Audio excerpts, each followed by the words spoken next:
நேற்று ஆதவ அர்ஜுனா என்ன சொல்லியிருக்காருன்னா, அதாவது கரூர்ல 41 பேரை போலீஸை வச்சு அங்க முதலமைச்சர் ஸ்டாலின் கொன்னதுனால தான் இந்த கொளத்தூர் தொகுதி மக்கள் வந்து அவரை தோற்கடிச்சாங்க அப்படின்னு சொன்னாரு. அது உண்மை நினைக்கிறீங்களா?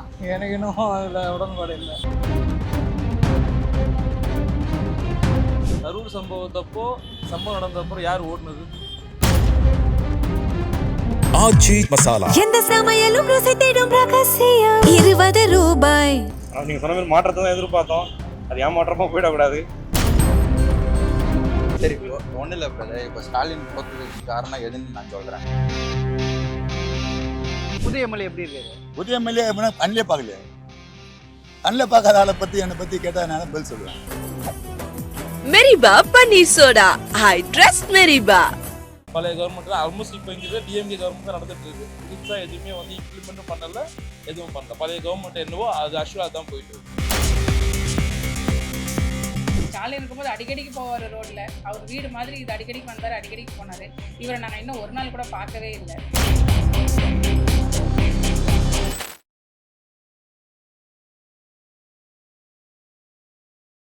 இந்த தொகுதி வந்து கொளத்தூர் தொகுதி. ஓகே. ஆக்சுவலா நேற்று ஆதவ அர்ஜுனா என்ன சொல்லியிருக்காருன்னா, அதாவது கரூர்ல 41 பேரை போலீஸை வச்சு அங்க முதலமைச்சர் ஸ்டாலின் கொன்னதுனால தான் இந்த கொளத்தூர் தொகுதி மக்கள் வந்து அவரை தோற்கடிச்சாங்க அப்படின்னு சொன்னாரு. அது உண்மை நினைக்கிறீங்களா?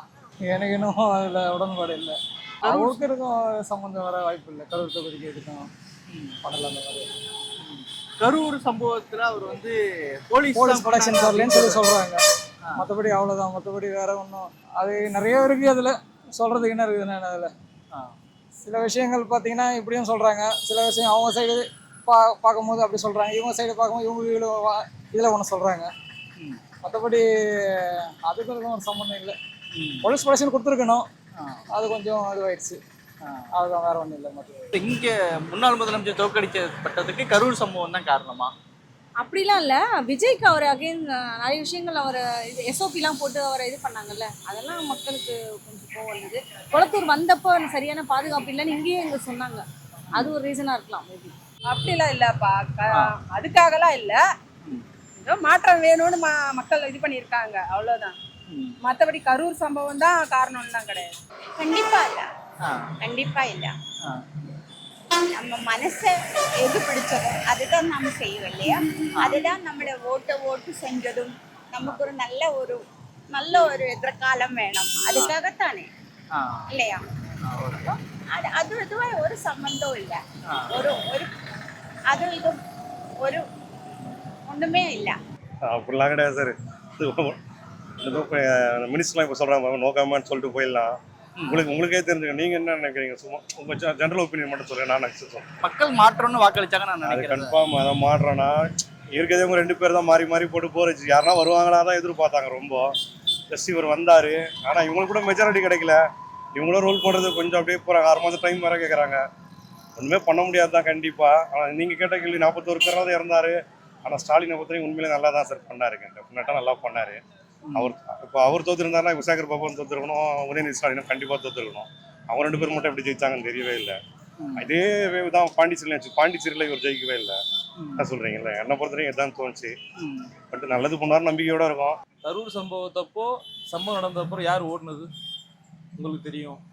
யாராச்சும் ஒருத்தர் அந்த சம்பந்தப்பட்ட டிவிகேலேருந்து சம்பந்தப்பட்ட நபர்கள் யாராவது இருந்தாங்களா உங்களுக்கு தெரியும்? எல்லா மக்கள் பார்த்துக்கிட்டு தான் இருக்காங்க. சிபிஐ கேஸ் யார் மேலே இருக்குன்னு மக்களுக்கு தெரியும். போலீஸ் யார் மேலே வந்து ரிமாண்ட் பண்ணுறதுக்கு இது மீன்ஸ் எந்தெந்த மாவட்ட செயலாளர் எந்தெந்த இவங்க எல்லாம் ஓடினாங்கன்னு சொல்லிட்டு மக்களுக்கே தெரியும். ஃபஸ்ட்டு பார்த்தீங்கன்னா ப்ராப்பர் இது கிடையாது, ப்ராப்பர் அரேஞ்ச்மெண்ட் இல்லை. ஒரு கூட்டத்தை நடத்தணும்னா எத்தனை மக்கள் வராங்க, எத்தனை மக்கள் அழைப்பு இருக்கிறோம், எந்தெந்த இடத்துல இது பண்ணணும்னு சொல்லிட்டு யாருன்னா பிளான் ஆர்கனைசர் தான் பண்ணணும். பிளான் ஆர்கனைசர் பண்ணல. டிஎம்கே கவர்மெண்ட்டு சப்போர்ட் பண்ணி இத்தனைக்கும் அவங்க போயிட்டு ஃபீல்டில் நின்று ஒர்க் பண்ணவங்களும் நீங்கள் குறை சொல்கிறீங்க, ஃபீல்டுக்கே வராதவங்கள நீங்கள் வந்து கெத்துன்றீங்க. இந்த தொகுதியில் முன்னாள் முதல்வர் தோற்றதுக்கு கரூர் சம்பவம் தான் காரணமா? அது சொல்கிற பார்த்தீங்களா?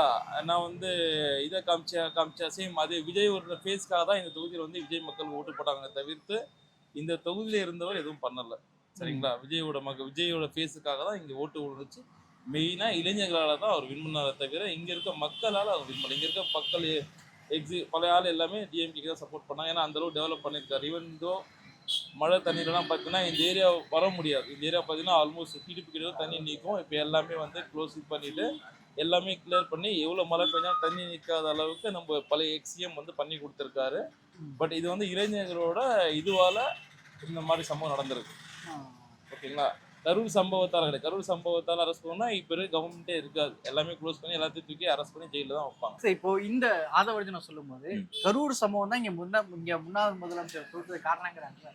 அதை நீங்க ஏத்துக்கிறீங்களா? அது எனக்கு அந்த அளவுக்கு அப்படியே தெரியல ப்ரோ. அது அது எப்படி இருக்கணும்னா அது அங்கே இருக்கிற மக்கள்கிட்ட கேட்டால் தான் அதோட ஒப்பீனியன் நமக்கு கிடைக்கும். இப்போ நம்ம சென்னையில் இருக்கோம், நம்ம அங்கே எதுவும் என்ன நடந்து நம்ம ஒன்றும் போய் பார்க்கல, நம்ம காதால் ஒன்றுமே கேட்கல. இறந்துருக்காங்க, அது போலீஸ் கொஞ்சம் கம்மியாக போட்டதுக்கு அது ஒரு ரீசனு. ப்ளஸ் வந்து எப்படி சொல்கிறது, லேட்டாக போனதுக்குன்றாங்க. அது சில டைம் வந்து போலீஸ் இல்லைன்றாங்க, சில டைம் என்னென்னா அவங்களுக்குள்ளே அடிச்சுக்கிட்ட அப்படின்ற சொல்கிறாங்க, இல்லை நெருக்கடியில் இது பண்ணிட்டாங்கன்றாங்க. நம்ம என்னன்னு நமக்கு தெரியல அந்த அளவுக்கு. சரி, இந்த தொகுதியினுடைய இப்போ தாவே காட்சிக்கு வந்து ஒரு 50 நாள் ஆகிப்போச்சு. ஆமா, இந்த தொகுதியுடைய செயல்பாடுகள் இப்போ எப்படி இருக்கு? முன்ன காட்டில் நல்லா இருக்குதா? அதுக்கான எந்த ஒரு அறிகுறியும் இல்லை, இப்போதைக்கு எதுவும் இல்லை. அவர் பண்ணது வரைக்கும் தான் அப்படியே ஓடிட்டு இருக்குது. இங்கே புதுசாக எதுவும் இப்போ எதுவும் கொண்டு வந்த மாதிரி தெரியல. இப்போ இந்த தொகுதியில் 50 நாள் ஆச்சு புதிய அரசு வந்து. இந்த தொகுதிக்கு முன்னாள் முதலமைச்சர் செயல்பட்டதை விட இப்போ இந்த 50 நாள் ஏதாவது பெட்டரா இருக்குதுங்களா? ஒரு முன்னேற்றமும் தெரியல எங்களுக்கு, ஒன்றும் பெருசா மாற்றம் எதுவும் தெரியல. கண்டிப்பா என்னமோக்கி ஒரு ஒரு ஒரு கொஞ்சம் மனசுக்கும் நம்ம நினைப்புக்கும் எல்லாம் ஒரு மாற்றம் மாதிரி தெரியுது. நல்ல ஒரு மாற்றம் இருக்குதான் தெரியுது. இப்போ 50 நாள் ஆச்சுன்னா ஆட்சி வந்து இந்த ஆட்சி எப்படி இருக்குது? இந்த தொகுதியை பொறுத்த வரையும் முன்னாள் முதலமைச்சர் இருந்ததை விட இப்போ சிறப்பா இருக்குதா? ஏதாவது மாற்றங்கள் ஏதாவது இருக்கா? இறப்புலாம் கண்டிப்பாக சொல்ல முடியாது. 6 மாதம் டைம் கேட்குறாங்களா சார் இவங்களே? ஃபர்ஸ்ட்டு 200 யூனிட் கரண்ட் சொன்னார், அதுக்கப்புறமா அதை வந்து 500 யூனிட்டுக்குள்ளே இருந்தால் தான் சொல்லிட்டாரு. 6 சிலிண்டர் தரான்னாரு, படிச்சவங்களுக்கு வேலை ஏதாவது 4500 தரான்னாரு. அப்புறம் என்ன வந்து பஸ்ஸில் ஃப்ரீயாக தரான்னாரு. இது எதுவுமே ஒன்றும் பண்ணலை. 6 மாதம் கழிச்சு பண்ணுவார்னா கண்டிப்பாக பண்ணவே முடியாது, கண்டிப்பாக பண்ண மாட்டார், பண்ணவும் முடியாது. பண்ணாருன்னா இது ரிஃப்ளெக்டிவ் தான். நானே கண்டிப்பாக திரும்பி நானும் பேசுகிறேன், வாய்ப்பு ரொம்ப கம்மி. 6 சிலிண்டர் சான்ஸே கிடையாது. அப்புறம் என்ன சொல்லியிருந்தோம் பாருங்க, எதுவுமே பண்ண மாட்டாரு. இந்த தொகுதியை பொறுத்தவரை ஒழிச்சாருனாலே அவர் மிகப்பெரிய சந்தோஷம் தான். இந்த தொகுதி என்ன கேட்டீங்க? இந்த தொகுதியை பொறுத்தவரை எப்படி இருக்குங்க? நீங்களா அதே தான் சார். ஜஸ்ட் நீங்க பாரு, ஒன்றும் போர்டு கூட மாத்தல. அவர் பின்னாடி அப்படியே பார்த்தீங்களா தெரியும், போர்ட்லாம் கூட போகும்போது அதான் பார்த்தீங்கன்னா ஒன்றும் போர்டெலாம் கூட மாத்தல. பண்றாங்க, கத்துக்கிறதுக்கு 6 மாதம், இன்னும் 5 வருஷம் கூட போயிடும். எனக்கு தெரிஞ்சு என்னோட நம்பிக்கை தான். அது அட்லீஸ்ட் லஞ்சத்தை ஒழிப்பாருனாவது நம்பலாம், பார்ப்போம். ஆனால் நீங்கள் சொன்ன மாதிரி மாற்றத்தை தான் எதிர்பார்த்தோம், அது ஏமாற்றமாக போயிடக்கூடாது. சரிங்க சார், இப்போ இந்த தொகுதி இப்போ இந்த நியூ கவர்மெண்ட் வந்து 50 டேஸ் ஆச்சு. இந்த கவர்மெண்டோடைய செயல்பாடுகள் எப்படி இருக்குன்னு நினைக்கிறீங்க? இந்த தொகுதியை பொறுத்தவரை எப்படி இருக்கு? இந்த கவர்மெண்டோட செயல்பாடு இன்னும் ஸ்டார்ட் பண்ணல, அவங்க இன்னும் ஸ்டார்ட் பண்ணணும். இன்னும் ஸ்டார்ட் பண்ணல, அவங்க இன்னும் எந்த ஒரு இதுவுமே ஒரு ஸ்க்ரூ கூட நடத்தி வைக்கல. ஆடி இருந்தது தான் மெயின்டைன் பண்ணிட்டு இருக்காங்க, எந்த ஒரு இதுவுமே பண்ணல. இங்க தொகுதி எம்எல்ஏவோட செயல்பாடு இந்த 50 டேஸ்ல எப்படி இருக்கு? ஏதாவது கொண்டு வந்திருக்காங்களா? புதிய திட்டம் எதுவும் வந்து அமல்படுத்தலை. பழைய திட்டத்தை வந்து பழைய திட்டத்தை தான் செயல்படுத்திட்டு இருக்காங்க, புது திட்டத்தை எதுவுமே அமல்படுத்தலை. பழைய கவர்மெண்ட் தான் ஆல்மோஸ்ட் இப்போ இங்கே டிஎம்கே கவர்மெண்ட் தான் நடந்துட்டு இருக்கு. புதுசாக எதுவுமே வந்து இம்ப்ளிமெண்ட்டும் பண்ணல, எதுவும் பண்ணல. பழைய கவர்மெண்ட் என்னவோ அது ஆக்சுவலாக தான் போயிட்டு இருக்கு. சரி, ஒன்றும் இல்லை பிரதர். இப்போ ஸ்டாலின் தோத்ததுக்கு காரணம் எதுன்னு நான் சொல்கிறேன். இப்போ 5 வருஷத்துக்கு முன்னாடி இந்த பஸ் ஸ்டாண்டு, இந்த மண்டபம் இதெல்லாம் கட்டியிருந்தாங்கன்னா மேபி அவர் தோத்துருக்க மாட்டார். எல்லாம் நம்ம கை விட்டு போகுது, மக்களை நம்ம எப்படி நம்ம பக்கம் வர வைக்கணும், அந்த ஒரே ரீசனுக்காக தான் இப்போ இந்த கல்யாண மண்டபம், இந்த சில ஃபெசிலிட்டிஸ்லாம் இப்போ நடந்தது. அதாவது எப்படி சொல்கிறது, ஜனவரி மாதம் கட்டினது எல்லாமே. இந்த புது பஸ் ஸ்டாண்டு, ரிட்டையரி பஸ் ஸ்டாண்டுலாம் ஜனவரி மாதம் ஆரம்பிச்சது. இது ஃபஸ்ட்டே கொண்டு வந்திருந்தாங்கன்னா, ஜெயிச்ச உடனே கொண்டு வந்திருந்தாங்கன்னா இப்போது அவர் தோற்றுருக்க மாட்டார். நீங்கள் சொல்ல வரது சரிதான். ஒரு மண்டபம் வந்து அவர் முதலமைச்சர் ஆகிறதுக்கு ஒரு 5 மாதத்துக்கு முன்னாடி திறக்கப்பட்டதுன்னு சொல்கிறீங்க. இப்போ பிளானிங் போட்டது எப்படியா இருந்தாலும் 1.5-2 வருஷம் இருக்கும்ல? பிளானிங் போட்டது 1-2 வருஷம், அதையும் அப்போ பண்ணாமல் கடைசி நிமிஷத்தில் பண்ணுறதா நான் இல்லை. திறந்ததுனா தொகுதிக்கு அதாவது 6 மாதத்துக்கு முன்னாடி திறந்துருக்கலாம், முடியுமே ஆகல. ஆனால் பிளானிங் போட்டு கட்டட வேலை நடந்து எப்படியோ 1 வருஷம் நடந்திருக்கும்னு நான் நினைக்கிறேன், அந்த இதை வெளியிலேருந்து பார்க்கும்போது. அப்படி இருக்குமா? நீங்கள் சொல்கிறபடி லாஜிக் சரியானதான்னு நான் கேட்குறேன். என் பாயிண்ட் ஆஃப் வியூல நான் சொல்றேன், இல்ல என் பாயிண்ட் ஆஃப் வியூல எனக்கு அதுதானே தெரியும். நம்ம என்ன இப்போ நான் போட்டிருக்கேன்னா இந்த ரீசனுக்காக தான் சொல்றேன். இப்போ 1000 ரூபா கொடுக்குறேன்னு சொல்றாரு, ஆனா அது வந்த உடனே அவருக்கு கொடுக்கல. அது ஒரு 2 வருஷம் டைம் எடுத்துக்கிட்டு தான் அவரு கொடுத்தாரு. அது இல்லாம ஏற்பட்ட கடன் வேற வச்சுட்டு போயிட்டாரு. இப்போ அதெல்லாம் பாக்குறப்ப இப்போ நம்ம என்ன சொல்றதுன்னு நமக்கு ஒன்றும் புரியல. இப்போ எல்லாமே திருடி எல்லாமே கொஞ்சம் மறைமுகமா செய்யறாங்க, இது வெளிப்படையா எதுவுமே தெரியல. இப்போ இது இவ்வளவு கடன் இருக்குன்றாங்க, ஏதோ சொல்றாங்க, எங்களுக்கு ஒண்ணுமே புரியல. இப்ப இந்த அதான் என்னோட கவர்மெண்ட் கேள்வி. வந்து 50 நாள் ஆச்சுன்னு எப்படி இருக்கு இந்த கவர்மெண்ட், புது கவர்மெண்ட்? புது கவர்மெண்ட் அது செய்கிறேன் இது செய்கிறேன்னு தான் சொல்லின்னு இருக்காங்க. ஆனால் இது வரைக்கும் மன நிறைவாக எதுவும் செய்யலை. இந்த தொகுதி எம்எல்ஏ இந்த தொகுதி எம்எல்ஏ தான் இப்போ வேலை இல்லாத பண்ணிட்டீங்களா? கொளத்தூர் மக்கள் தான் ஏமாத்திட்டாங்களே, சுத்தமாக துரோகம் பண்ணிட்டாங்களே. புது எம்எல்ஏ எப்படி இருக்காரு? புதிய எம்எல்ஏ கண்ணிலே பார்க்கலையே. கண்ணில் பார்க்காத ஆளை பற்றி என்னை பற்றி கேட்டால் நான் பதில் சொல்லுவேன். இன்னும் கண்ணிலே பார்க்கல. யார் எம்எல்ஏ எப்படி இருப்பார்? எந்த தொகுதியில் எப்போ வந்தாங்க? யார் வந்தாங்க? யாரும் வரல, பார்க்கல. அதான் அவனுங்க ரெண்டு கட்சியுமே கொள்ளடிக்க வந்த கட்சி தானே, திமுக அண்ணா திமுக. இவங்க அதெல்லாம் இல்லாமல் அப்படியே நார்மலாக கொண்டு போயிட்டு இருக்காங்க, நல்லபடியாக அப்படியே எடுத்துன்னு போகிறாங்க. இப்போ அதிமுகவில் வந்து 2 அமைச்சர் 2 ஊழல் குற்றச்சாட்டுக்கு ஆளானவங்க தாவேக்கால வந்திருக்காங்கன்னா அது நீங்க சொல்றதுல உள்ளடங்குமா? அதுதான் கொடநாட்டில் போய் கொள்ளையடிச்சான எடப்பாடி, அவங்க திருடன் தானே எடப்பாடியை. இல்ல திமுக அதிமுக ஊழல் அதுக்கு மாற்றமா தான் வந்திருக்காங்கன்னு சொன்னீங்க. அப்போ அது சரின்னு நினைக்கிறீங்களா? எது சரி? திமுக அதிமுக ஊழல் அதுக்கு மாற்றமா தான் தாவேக்காக்கு மக்கள் வாக்களிச்சாங்கன்னு சொல்றீங்க. இப்போ 2 விஜயபாஸ்கர் ஆகட்டும், கரூர் விஜயபாஸ்கர் ஆகட்டும், அவங்க மேல பல ஊழல் குற்றச்சாட்டுகள் ஆளாயிருக்கு. அப்படிங்கும்போது அவங்கள தாவேக்காக்குள்ள கொண்டு வரது சரின்னு நினைக்கிறீங்களா? அது வந்து அவங்களுடைய மனநிலையை பொறுத்து, அவங்க வர்றது இது பண்றது அவங்களுடைய மனநிலை பொறுத்து தானே இருக்கு. இந்த 50 நாள்ல இந்த புது கவர்மெண்ட் எப்படி இருக்குன்னு நினைக்கிறீங்க? ஒஸ்டா தான் இருக்குது. எல்லாமே பார்த்துட்டு தானே இருக்கிறோம். அவங்க எதுவும் நல்லது செஞ்ச மாதிரி தெரியலையே. இவங்க என்னெல்லாம் ஸ்கீம் கொடுத்தாங்களோ அதை தான் இவங்க ஃபாலோ பண்றாங்க. அது கூட ஒழுங்கா ஃபாலோ பண்ற மாதிரிலாம் தெரியலையே. சில விஷயங்களை மட்டும் தான் ஃபாலோ பண்றாங்க, மற்றதெல்லாம் ஃபாலோ பண்ணல. இந்த ஐடி கார்டு, பசங்களுக்கு ஐடி கார்டு கொடுத்துருக்காங்க, அதுல ஜாதி பேர் போட்டிருக்காங்க. அதெல்லாம் கொடுக்க வேண்டியதே இல்லையே. ஏன் அப்படி செய்யணும்? இத்தனை வருஷமா அப்படி இல்லைல்ல, இப்போ ஏன் அப்படி கொடுக்கணும்? முன்பு இருந்ததே தொடர்ந்துருக்கலாம்னு நினைக்கிறீங்களா, இல்ல மாற்றம் வந்தது? மாற்றம் வர்றது நல்லது தான். மாற்றம் வரது நல்லது. ஆனால் தொகுதிக்கு நிறைய செஞ்சுருக்காரு. பட் ஆனால் மாற்றம் வரணும். மாற்றம் வந்தால் தான் இது ஒன்றும் ஆகும். இப்போ இன்னைக்கு வந்து பார்த்தீங்கன்னா அனிதா ராதாகிருஷ்ணன் அப்படிங்கிறவர் கைது செய்யப்பட்டிருக்கிறாரு. ஒரு அமைச்சர், திமுகவுடைய முன்னாள் அமைச்சர் கைது செய்யப்பட்டிருக்காரு.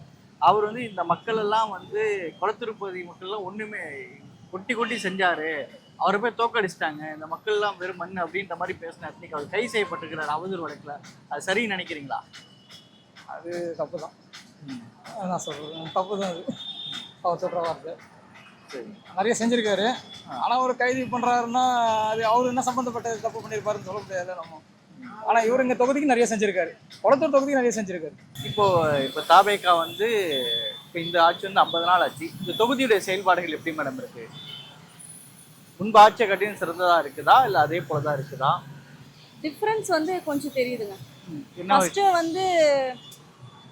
ஃபஸ்ட்டு வந்து எல்லாத்துக்கும் வந்து லஞ்சம் கொடுக்கணும் அப்படின்ற ஒரு மைண்ட் செட் இருக்குது. இப்போல்லாம் அப்படி கிடையாதுன்னு எனக்கு ஒரு ஃபீல் ஆகுது. எல்லாருமே வந்து கேட்கறதுக்கும் பயப்படுறாங்க, கொடுக்கறதுக்கும் வாய்ஸ் அவுட் ரைஸ் பண்ணுறாங்க. நான் ஏன் கொடுக்கணும் அப்படின்ற அந்த வாய்ஸ் ரேஸ் வந்து அதிகமாக இருக்குன்னு நினைக்கிறேன். இந்த தொகுதியை பொறுத்தவரையும் செயல்பாடுகள் எப்படி மேடம் இருக்கு? தொகுதி செயல்பாடுகள்லாம் இன்னும் பண்ணணும். அவங்க இன்னும் பண்ணலை, இனிமேல் தான் பண்ணணும், நிறைய பண்ணணும். இந்த தொகுதியில் முன்னாடி இந்த தொகுதியை பொறுத்தவரையும் முன்னாள் முதலமைச்சர் தொடர்ந்துருக்கலாம்னு நினைக்கிறீங்களா, இல்லைன்னா இந்த நியூ வந்திருக்கக்கூடிய எம்எல்ஏவே நல்லா பண்றாருன்னு நினைக்கிறீங்களா? கண்டிப்பா கண்டிப்பா கண்டிப்பா. சரி, இந்த 50 டேஸ் டிவிகே ரூலிங் எப்படி இருக்குன்னு, நியூ கவர்மெண்ட் எப்படி இருக்குன்னு? என் பாயிண்ட் ஆஃப் வியூல நல்லா தான் இருக்கு பிரதர். வேற எதுவும் கம்ப்ளைண்ட் இல்லை. ஒரு சில கம்ப்ளைண்ட் இருக்கும். மேபி இவங்க அதுக்கு ஒரு டெஃபினிஷன் கொடுத்து தான் கிளியர் பண்றாங்க. இப்போ ஒரு பிரச்சனை நடக்குதுன்னா அதுக்கு உடனே சொல்யூஷன் தான் தராங்க. அது மூடி மலைக்கல. இல்லை இப்போ எது நடந்தாலும் சரி, நான் பண்ணலைன்னு சொல்லலை, நாங்கள் பண்ணிக்கிறோம், நாங்கள் பொறுமையாக மாற்றிக்கிறோம் தான் அவங்க சொல்கிறாங்க. சரி, இப்போ இந்த தொகுதியை பொறுத்த என்ன மாற்றங்கள் இந்த 50 நாள் நடந்திருக்குதா? இந்த தொகுதியை பொறுத்த வரைக்கும் அவர் சொன்ன மாதிரி தான் பழசை தான் எக்ஸிக்யூட் பண்ணுறாங்க. புதுசாக வந்தது இன்னும் வரல, இன்னும் அமல்படுத்தலை. கொஞ்சம் பார்ப்போம், 1 வருஷம் 2 வருஷம் போய் பார்ப்போம். பார்த்ததுக்கப்புறம் எதோ வந்ததுன்னா ஓகே. இப்போ நாங்கள் மாற்றுறதுக்காக தான் போட்டிருக்கோம். நம்ம வந்து ஃபுல்லாகவே அதுக்குன்ட்டுலாம் கிடையாது. சரி, இவருக்கு ஒரு வாய்ப்பு கொடுத்தோம், ஆனால் அவர் மிஸ்யூஸ் பண்ணிட்டாரு, இப்போ இவருக்கு ஒரு வாய்ப்பு கொடுப்போம், இவரு மிஸ்யூஸ் பண்ணாங்கன்னா மாற்றிடுவோம், அவ்வளோதான். அதுதான் திமுக அதிமுக ஒரு தொகுதிக்கும் தேர்தலில் எம்எல்ஏக்கள் எவ்வளோ செலவு பண்ணாங்கன்னு உங்களுக்கே தெரியும்.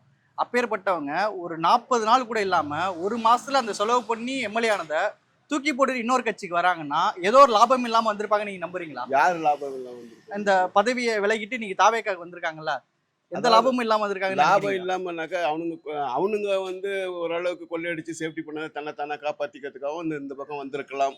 புரியுதா? அதுக்கு பேர் ஊழல்ல வராதா? அது எப்படி ஊழல்ல வரும்ன்றீங்க? அது எப்படி ஊழல்ல வரும்? ஓகே, இது வராது.